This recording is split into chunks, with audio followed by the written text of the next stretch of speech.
Hey, Laurie, can I get you to come back here and open the gate? Okay. Hang on a sec. All right, let's go.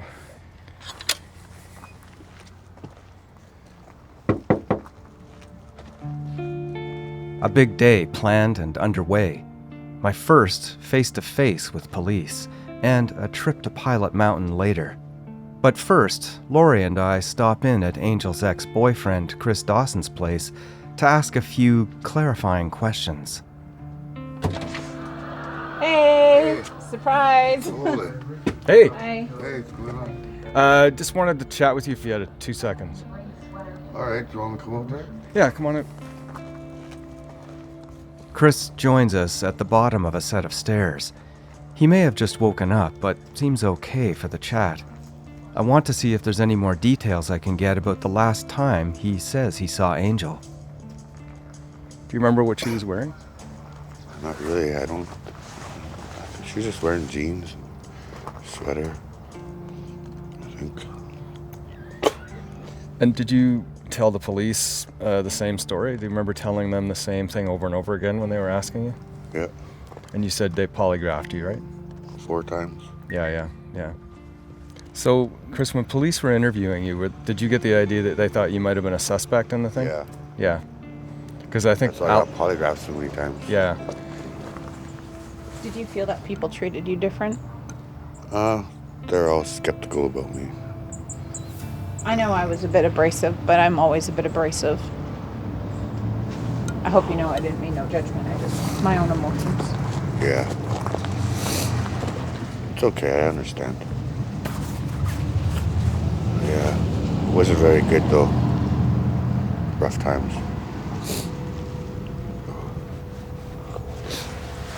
Did you guys ever go out of town? Like out of city limits? Oh, not that I know of, no. Like to party or hang out? No. Pilot Mountain for sure, no, eh? Yeah. Are there times that you think about her more? Oh, I think about it every day. Yeah, me too.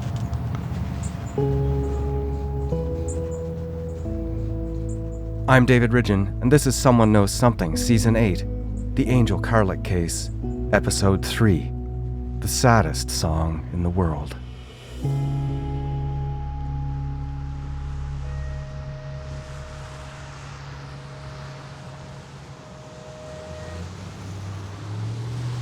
Hey, Mike. It's going well. Nice to meet you. Yeah, same. Nice to see you face to face. I've met with RCMP Corporal Mike Simpson outside of the RCMP HQ in downtown Whitehorse. I've been talking on the phone to Simpson since around late 2020 about the murder of Angel Carlick. Maybe hearing details of the police investigation into her case will help me answer some of my questions. I thought you were going to be a little younger myself. Oh, well. In his 50s, fit and clean-shaven, with short gray hair, Simpson projects a sense of quiet care about Angel's case, though he's only been assigned to it for about 2 years. So I had Alex, and he had 2 of his friends. One was Chris Dawson. Okay. So he said he was polygraphed. He was polygraphed, multiple, I believe. You guys are satisfied that he was... Yeah, well, I think everyone remains a suspect completely, but yes, he's not a person of interest to me anyways, so yeah. So Angel's ex-boyfriend Chris Dawson is no longer front and center for Corporal Simpson. I'm liking his openness to sharing so far. In the past, RCMP were key to colonial efforts and the brutal treatment of Indigenous people. RCMP investigations of Indigenous cases in particular have been shown to lack in accountability, transparency, community consultation. I'm not sure what exactly Simpson has been doing on Angel's case, but I am hoping that working with him will lead to somewhere productive.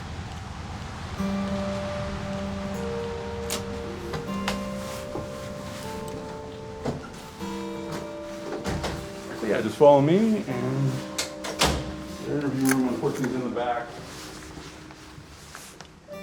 Simpson leads me down a few nondescript hallways past racks of gear stuffed into blue canvas bags to a back corridor of interview rooms.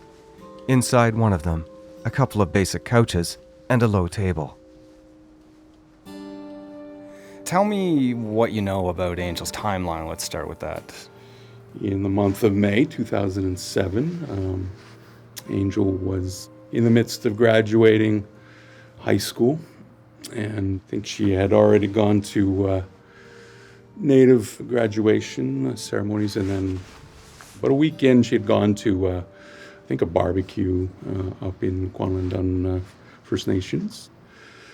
So from there she leaves, actually May 26th, and then she leaves there headed downtown, and she sees numerous people along, I think, Main Street on May 26th. I'm hoping to find people in the community who might remember these parties or barbecues. What time of day was that when she It was kind of in the evening. Okay. According to RCMP, Alex told them at the time that he remembered seeing Angel at the 420 park sometime between 6 p.m. and 7 p.m. This aligns with what I have heard from Alex. And Chris Dawson's statement to the police at the time says he last saw Angel at the 420 park around 7 p.m. on May 26th. One fragment of information that hasn't gone anywhere yet, but that I will put out there in hopes it might. Police suggest that Angel may have had a camera with her on the day she disappeared.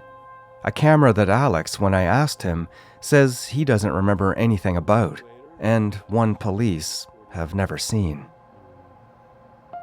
Last sighting, sort of later evening, not super late. I don't think it went into the 27th or anything like that. Of course, daylight, it's extended up here. So, and she's kind of last seen with two unknown, whiter, just what was quoted, whiter looking younger males.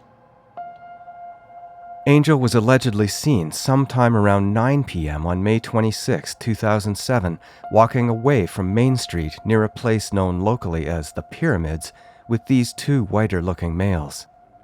The Pyramids are actually part of a newer office building just a block from LePage Park. The 420 Park, LePage Park, and the Pyramids are all a short walk from each other. Probably the whole circuit could be done in 15 minutes, and it appears that Angel was circulating in this area when she disappeared. I make it known to Corporal Simpson that I would like to speak to the eyewitness who provided this information about the two men, as it may be crucial. Simpson says he will ask the witness, and adds that police were never able to determine if this encounter occurred just before Angel disappeared.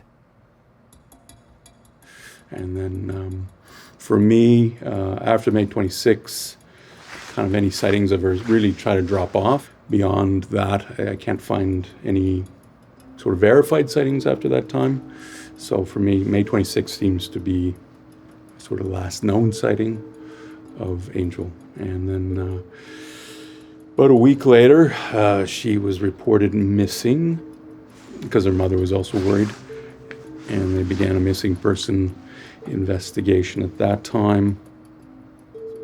Simpson says that Angel was first reported missing to police on May 31st, but that another police officer had claimed to have seen her the day before that on the 30th, so the investigation seems to have concluded there and then. The timing and the content of this alleged sighting of Angel on May 30th is unclear. I don't know if this police officer saw Angel or why he claims to have done so at that timing, but this alleged sighting affected the start of the investigation at a crucial time. Days pass. Then on June 5th, Angel is again reported missing, and Simpson says the investigation reopens. Police also received multiple tips of sightings of Angel in Western Canada, which Simpson says were followed up.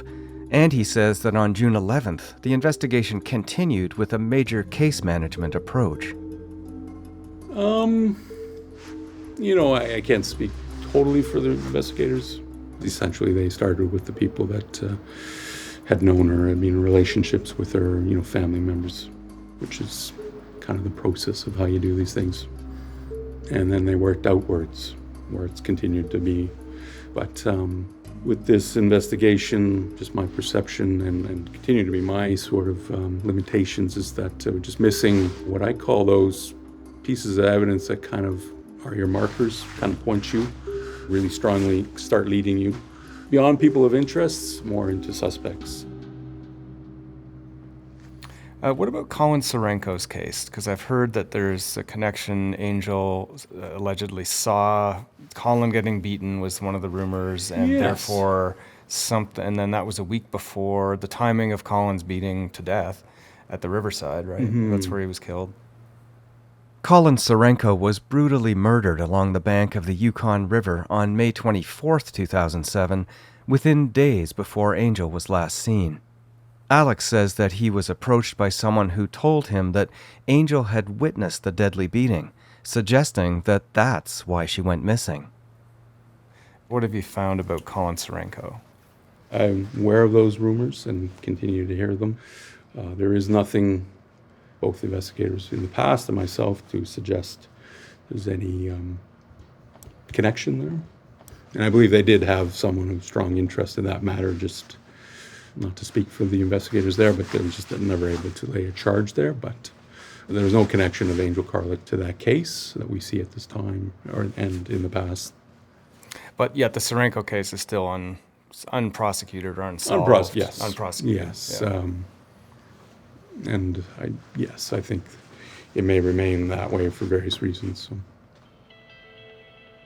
Not much has been revealed by police to anyone, including family members, over the years about where and how Angel's remains were found. Any revelations here, I believe, could be potentially crucial in helping to find who killed her. I asked Corporal Simpson to start from the beginning of what happened on November 9th, 2007, the day Angel was found, just over 4 months after she disappeared from downtown Whitehorse. There was an individual, he was walking his dog, a community member in a suburb, I guess is the best way to say it, of the Pilot Mountain subdivision, which is about 20 minutes out of town. And the dog didn't come back to him, and when he called him, he kind of noticed the dog was interested in something, and then when he went to have a closer look, he realized he should call police, and then the police attended RCMP, and long story short, the remains later verified to be of Angel Carlick. There was a lot found, unfortunately, and then that turned into a homicide investigation or suspicious death investigation, which continues to this day. So that's really essentially sort of the crux of it. Is the actual classification homicide or suspicious death? I say, yeah, that's a good question. I say more homicide. We don't know the cause of death, but certainly something that demands further attention, right? It's just we don't have those pieces of information about what happened and how she died. I would tend to suspect that however she passed away occurred elsewhere from where her remains were found. I'd like to see the location where Angel was found as soon as possible. Was she concealed, and how? And was any relevant DNA found? Police calling Angel's case both one of suspicious death and homicide seems an equivocation that means the same thing. But the details matter. The facts matter.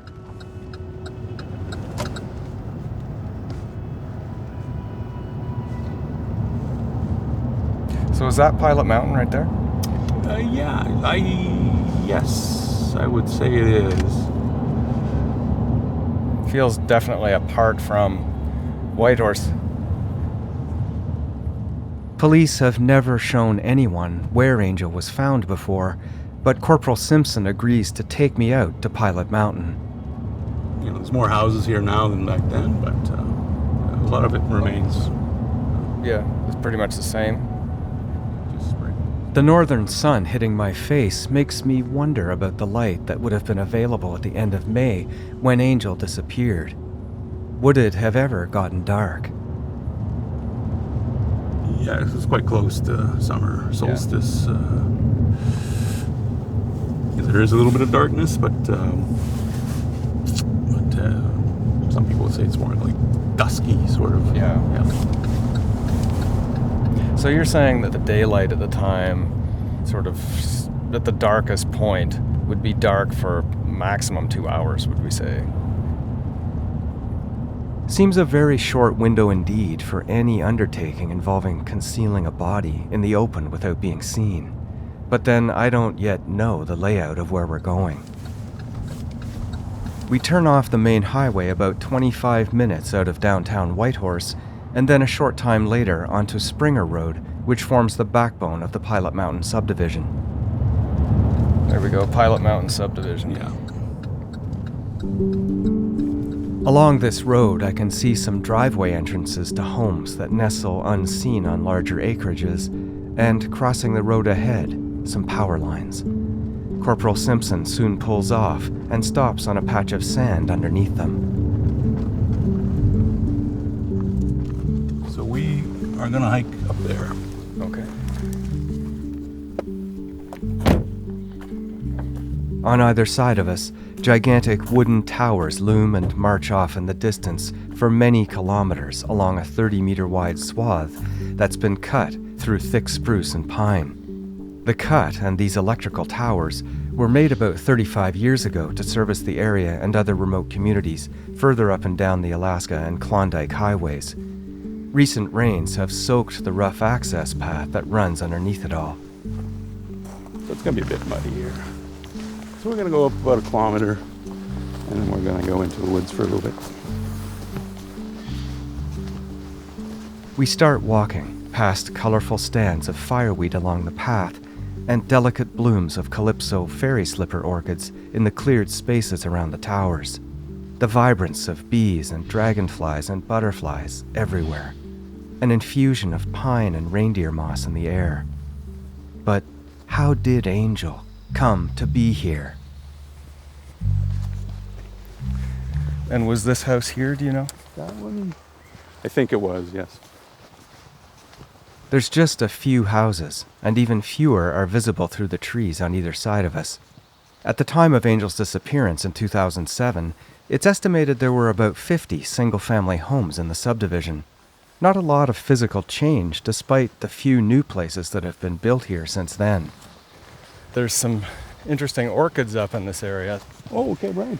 I just try to think of all the kinds of people that would have been here 10 years before, kind of thing, and what were they here for? You know, maybe nature people taking pictures, Yeah. maybe hikers, people putting this line in, gathering wood.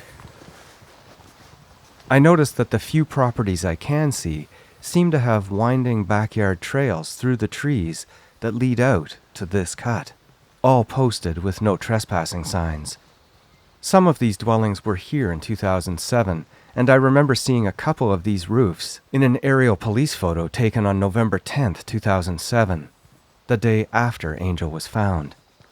In that photo, I can also see a dusting of snow on the ground and police and forensic vehicles parked in a neat row under the power lines. Everything else obscured by the trees. Okay, and you guys canvassed all these houses? We did, yeah. And nobody saw anything? Nothing really. There was a few sort of things. You know, when people talk about a truck. A tan-colored 1970 or 1980s Chevrolet truck was seen on the access road near the location of Angel's remains in the weeks after Angel disappeared, but before her remains were found. Simpson tells me the witness thought they saw 3 people inside, and at least one of them was Indigenous.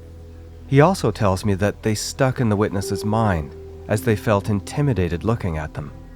Beyond that, the tip betrayed no other information, and nailing down a specific date of this sighting between the time Angel disappeared and 6 months later when she was found is difficult. Well, I might try to knock on a couple of these doors and see what people say. Whoa. Yeah. Like I said, it's pretty muddy here. How many times have you been up here? About 6. Yeah. You find something new each time or think of different things each time, or are you surprised about anything? Yeah, it kind of brings, that's a good question. Yeah, it brings things into kind of focus. Did you map out after The discovery of Angel's remains, was it ever mapped out if anybody suddenly left Pilot Mountain? Yeah, some follow-up. People do move around here, but I don't know if they specifically tracked everyone. I know there was movement here. Even the individual that called us, the dog walker, he's of course since moved.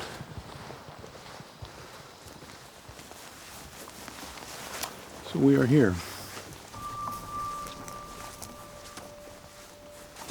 After about 30 minutes of walking in from the main road, Simpson has stopped at a rough entrance to a grassy trail off the power cut.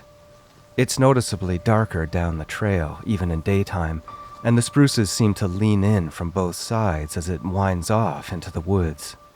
But this entry seems big enough for a vehicle to pull in, the first one I've seen wide enough along our route. It's also just after where all the private property lines end. Simpson has gone silent, and I follow him in.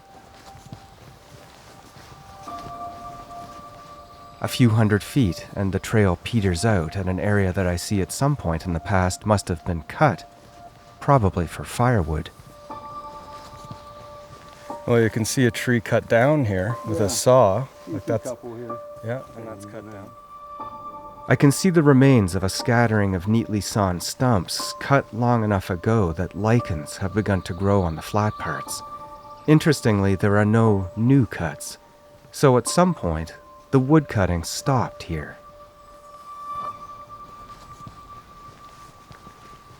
Did you look into the wood gathering theory or angle? Did you look at who used to be up here wood gathering? Or They did at the time. I know. I'm speaking of one of the previous investigators. They did look at the angle, but again, I think no specific names were kind of mentioned. Simpson beckons as he turns off into the woods off trail, and I carefully follow for a short while. Then he stops again. Yeah, so this is the area. That area right there. The hair on my neck stands up as Angel's presence moves around me. She was here. This is where Angel was brought. She could not have come here on her own.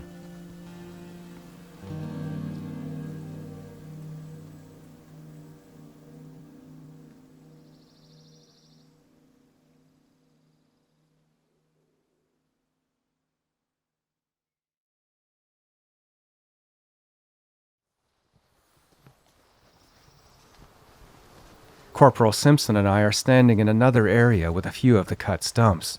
Same vintage lichen. Simpson has gestured to a pile of logs over a depression in the ground, the remains of a deep hole. The logs were placed by police, Simpson says, to keep people from falling in. This was no shallow grave.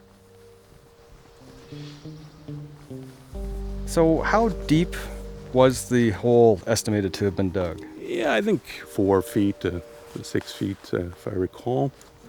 It was what I would define a grave. So. Any sort of positioning you could get? Was she positioned in any way that you could discern? No, it wasn't a case where you had, full remains so that you could kind of tell. But like I said, numerous things were located around this area. Articles of clothing and things? Or? Some articles of clothing, some other items. Remains of Angel were located around this area. Was there identification found here? Wallet, money? No. The hiker's dog had found Angel after she had been dug out of this hole, likely by a larger mammal such as wolves or a bear. The few remains of Angel were found scattered in the hole and throughout the area. Simpson says what was found showed forensic evidence of marks made by whatever dug her out of the ground, but no evidence of how Angel died. How long would it have taken someone to dig this grave unnoticed? I think it must have taken a while.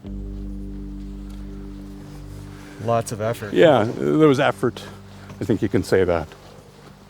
Whoever did this didn't expect she would ever be found again. That is my belief as well. Speaking as an investigator, no disrespect, but it always struck me as this sort of a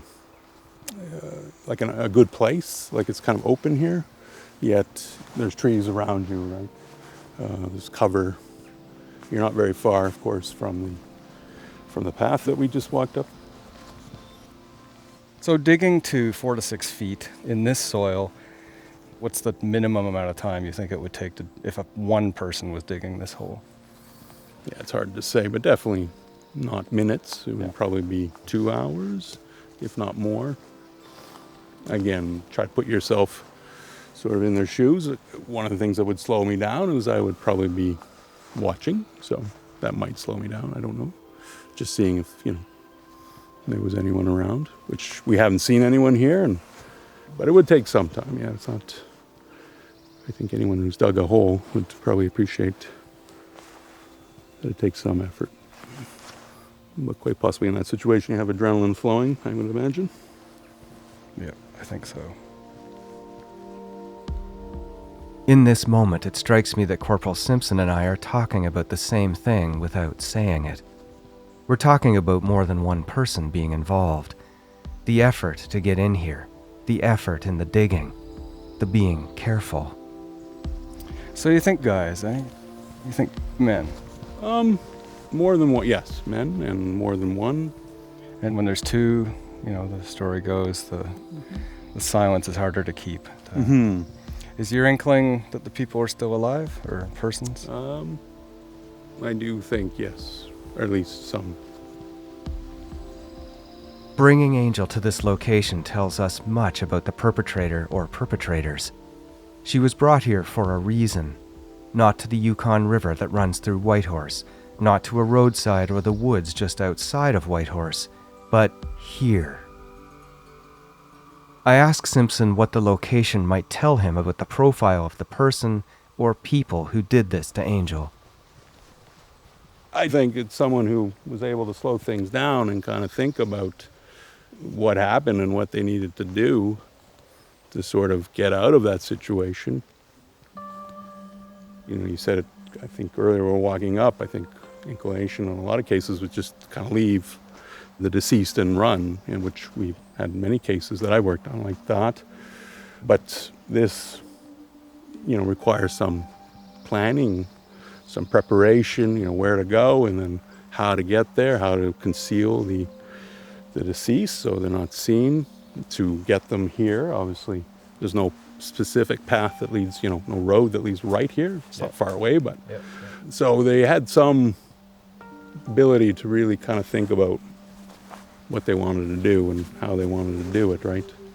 This strikes me as someone who's able to slow things down despite, I would imagine, kind of being in a stressful situation. But this is unusual, in the sense that she was placed here. That is not as common as you think. This specific spot, you're thinking about why here. So. Well, the estimation must be that they've been here before. And you don't randomly find this spot, I don't think. I think in this area. I think the percentages are pretty high on that assumption. Yes. I'm certain that this location has more secrets to divulge, and I'll be back. But for now, I make my way out of the woods with Corporal Simpson to begin our walk back to the car.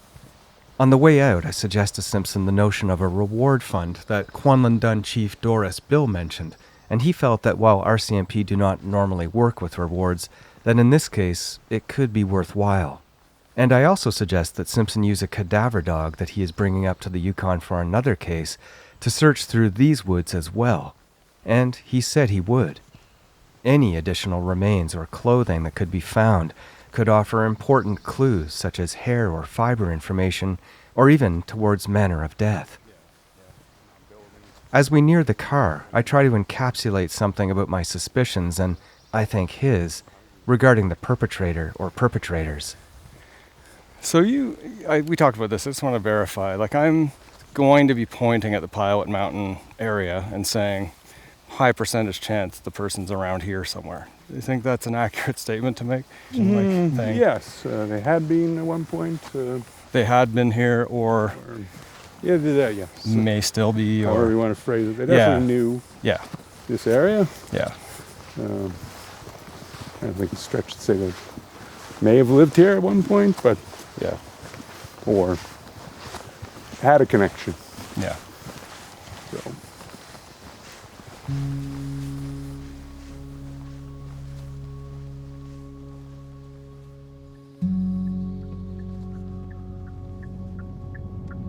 Continue on Springer Road for 800 meters.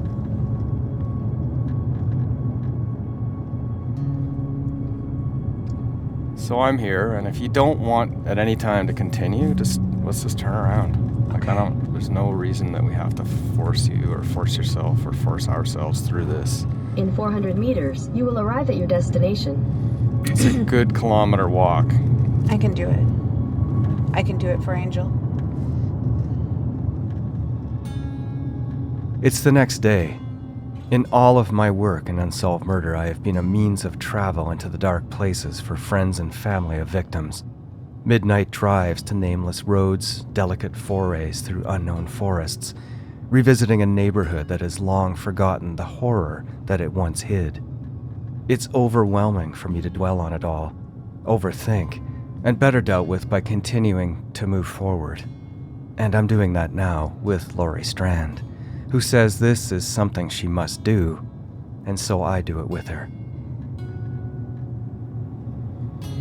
Here we are. This is the power cut.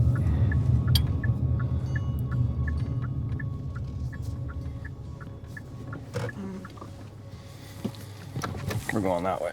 That way? Yep. Okay.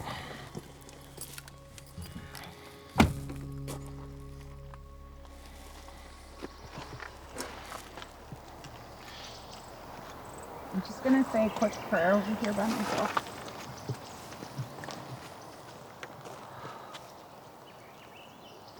I didn't realize I would act like this. Did you guys both walk up this way, or Yes, did you guys drive? we walked up here. Okay. Yeah. We could drive all the way down, but I think the walk-in is A little more memorial. part of the kind of preparation journey. The morning sun's nice, though. You all right? Yeah. Okay.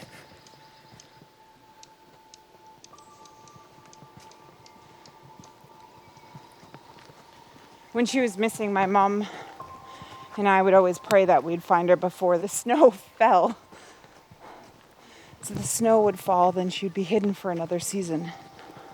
I have a little bit of a mental block of that day. I was doing dishes with my mom, and then the RCMP called on my cell phone. And she said that they found Angel. And I remember telling them, I'm on my way into Whitehorse, and it was a really bad snowstorm, and my parents said, no, we'll go in the morning. And yeah, the rest of it's kind of a blur. I had to take Ativan. Back then I was having anxiety attacks after she went missing, and yeah. I know what those are like. I used to get panic attacks all the time for no real particular reason, apparently. Getting closer. Okay. Laurie tells me she wants to cleanse the site with a ceremony, one where she will sing a song. Well, song is medicine, depending on how you sing it. And red was her color of calling, and so when you wear red, you're protected by your ancestors. It's a signal of needing guidance. So I've got my red hair tie for my head. It's nice. I used to do a lot of work in Mississippi, and I still do, and I talked to one of the big Mississippi bluesmen down there, Willie King, who's actually passed now. And I said, why do people sing the blues? And he said, you sing the blues to get the blues off you. Okay. So you sing Yeah. mournful to remove mournful. Makes sense to me. It does. It does make sense. Sing the blues to get the blues off you. That's what he said. We're here. Oh. She was in there? Yeah, so this is the trail that leads down to the woodcutting area. So a car could pull in here and not be seen. Gonna put some tobacco down. Do you want to go first or do you want me to go? Let's go to the woodcut spot first. Okay. I show Laurie the stumps and we ruminate that maybe the same group or family used to come here to cut wood, maybe even Christmas trees, that maybe someone remembers this spot from those times as remote, as a place to bring Angel.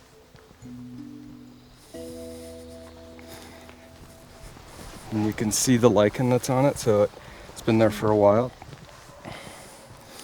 You can see this opening, and then the trail kind of roughly continues, but let's go up here a bit. There's a specific tree that I'm looking for here. I don't want to get lost on the trail here. Yep. You ready? Are you okay? I'm good. Just follow me then. You see this diagonal branch here on the ground? Yeah. That's the tree I'm looking for. And if we come up here, and if you stand right here and look this way, those trees are right on top of where she was. Those ones? Yep, right there.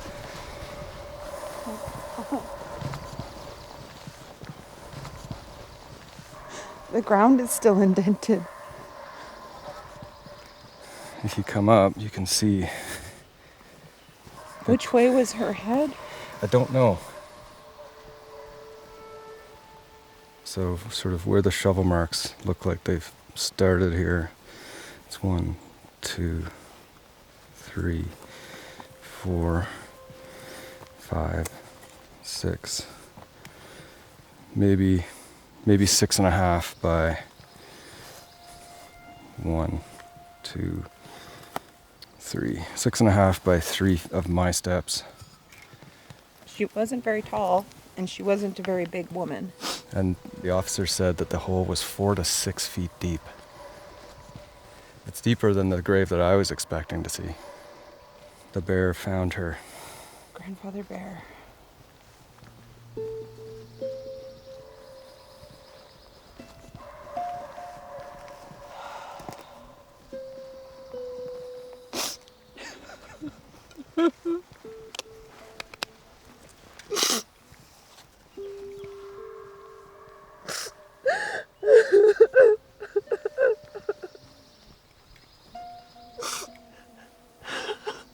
It's just so... You know, if you didn't know, you'd think it was almost a pretty location.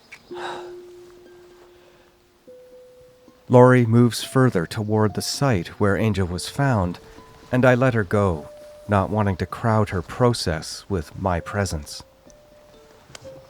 My ancestors stand with me and protect this area.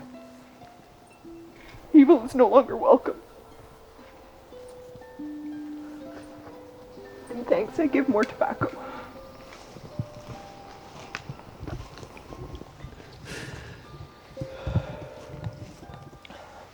North, south, east, and west, all 4 guardian corners. Please watch over me. Please provide protection, ancestors. My family will come back and do a better cleansing.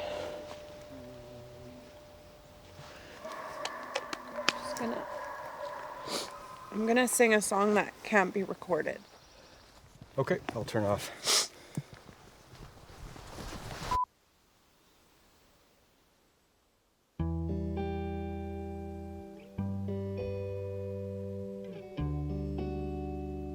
Laurie's song cannot be described, except for the title I've given it.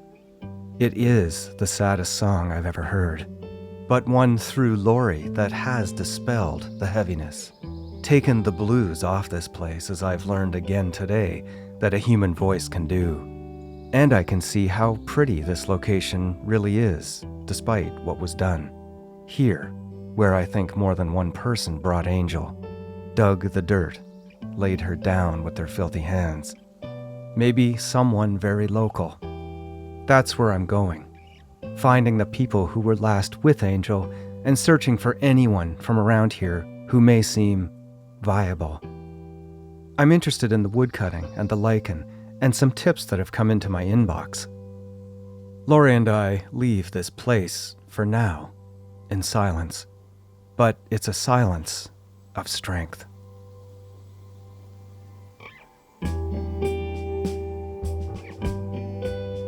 Someone Knows Something is hosted, written, and produced by me, David Ridgen. The series is also produced by Hadil Abdelnabi and Zaina Salem. Sound design by Evan Kelly. Natalia Ferguson is our transcriber. Emily Cannell is our digital producer. Chris Oak is our story editor. Our executive producer is Cecil Fernandez. And the director of CBC Podcasts is Arif Noorani. If you want to help new listeners discover the show, please rate and review wherever you listen. Find us on Facebook by searching Someone Knows Something or on Instagram at CBC Podcasts.